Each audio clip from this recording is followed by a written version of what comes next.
जय हिंद दोस्तों एक बार फिर से आप सभी का स्वागत है हमारी इस ज्ञान की दुनिया में। दोस्तों आज के हमारे इस वीडियो में हम आपको बताएंगे महर्षि च्यवन के बारे में और उनके वंशजों के बारे में। लेकिन उससे पहले अगर अभी तक आपने चैनल को सब्सक्राइब नहीं किया है तो चैनल को ज़रूर सब्सक्राइब कर लें।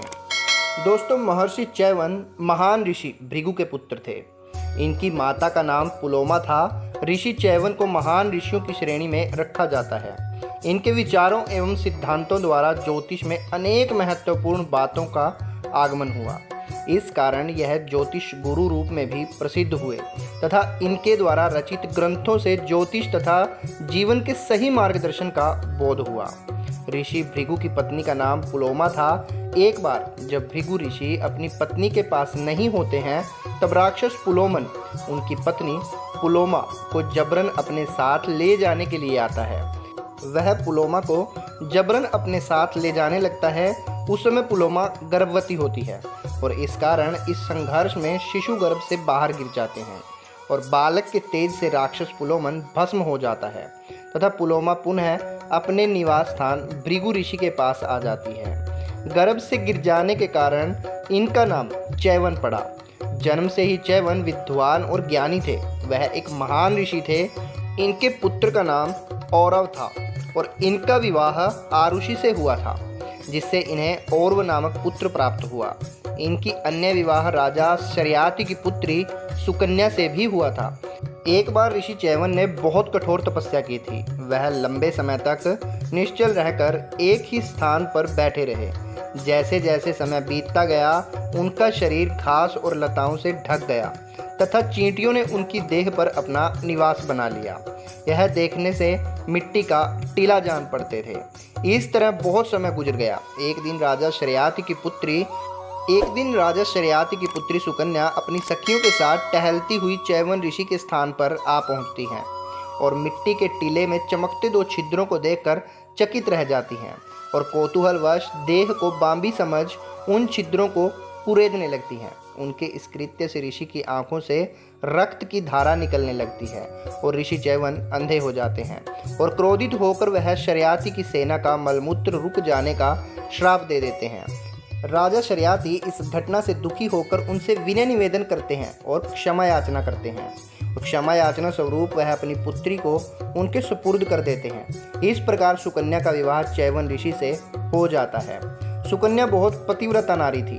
वह च्यवन ऋषि की सेवा दिन रात करती रहती थी। एक दिन च्यवन ऋषि के आश्रम में देवों के वैद्य अश्विनी कुमार आ जाते हैं। सुकन्या उचित प्रकार से उनका आदर सत्कार एवं पूजन करती है। उसके इस आदर भाव व पतिव्रता से प्रसन्न होकर अश्विनी कुमार उसे आशीर्वाद प्रदान करते हैं। वह च्यवन ऋषि को उनका यौवन व आँखों की ज्योति प्रदान करते हैं। आँखों की ज्योति और नव यौवन पाकर च्यवन मुनि बहुत प्रसन्न होते हैं। वह अश्विनी कुमारों को सोमपान का अधिकार दिलाने का वचन दे देते हैं। यह सुनकर अश्विनी कुमार प्रसन्न होकर और उन दोनों को आशीर्वाद देकर वहां से चले जाते हैं। शर्याति जब च्यवन ऋषि के युवा हो जाने के बारे में सुनते हैं तो बहुत प्रसन्न होते हैं। वह उनसे मिलने जाते हैं।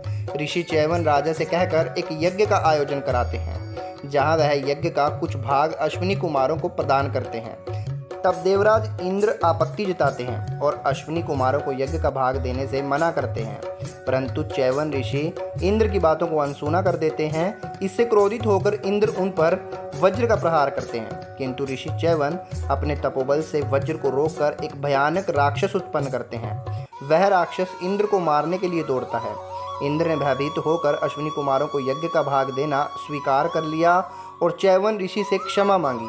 च्यवन ऋषि का क्रोध शांत होता है और वह उस राक्षस को भस्म करके इंद्र को कष्ट से मुक्ति प्रदान करते हैं।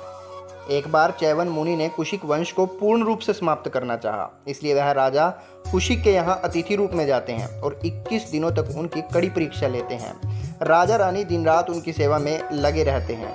इस प्रकार के अनेक कृत्य होने पर भी जब राजा कुशिक तथा रानी अपने कर्म से विचलित नहीं हुए तो च्यवन उनके सेवा भाव से बहुत प्रसन्न होते हैं और उन्हें एक अद्भुत स्वर्ण महल प्रदान करते हैं तथा वरदान स्वरूप उन्हें महापराक्रमी क्षत्रिय धर्मवंशज परशुराम के उत्पन्न होने का वर देते हैं। तथा वह कहते हैं कि राजा कुशिक की तीसरी पीढ़ी से कौशिक वंश प्रारंभ होगा और तुम्हारे वंशज गाधी को विश्वामित्र नामक ब्राह्मण पुत्र की प्राप्ति होगी, जो ब्राह्मण पद प्राप्त करेगा।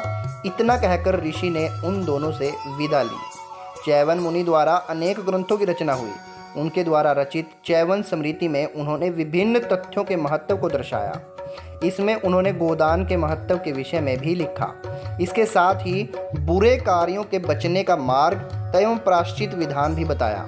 भास्कर संहिता में उन्होंने सूर्य उपासना और दिव्य चिकित्सा से युक्त जीवनदान तंत्र भी रचा है, जो एक महत्वपूर्ण मंत्र है।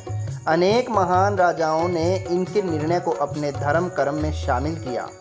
भार्गव चैवन और सुकन्या के विवाह के साथ ही भार्गवों का हिमालय के दक्षिण में पदार्पण हुआ। चैवन ऋषि खंबात की खाड़ी के राजा बने और इस क्षेत्र को भृगु क्षेत्र के नाम से जाना जाने लगा। सुकन्या से चैवन ऋषि को अपनुवान नाम का पुत्र मिला। दधीच इन्हीं के भाई थे। इनका दूसरा नाम आत्मवान भी था। इनकी पत्नी नाहूशी से औरव का जन्म हुआ। तो दोस्तों, ये था हमारा आज का वीडियो, जिसमें हमने आपको बताया ऋषि चैवन के बारे में। अगर आपको वीडियो पसंद आया हो तो वीडियो को लाइक करें और शेयर ज़रूर करें। जल्द ही मिलेंगे आपको फिर से किसी और नए वीडियो के साथ। तब तक के लिए जय हिंद, जय भारत।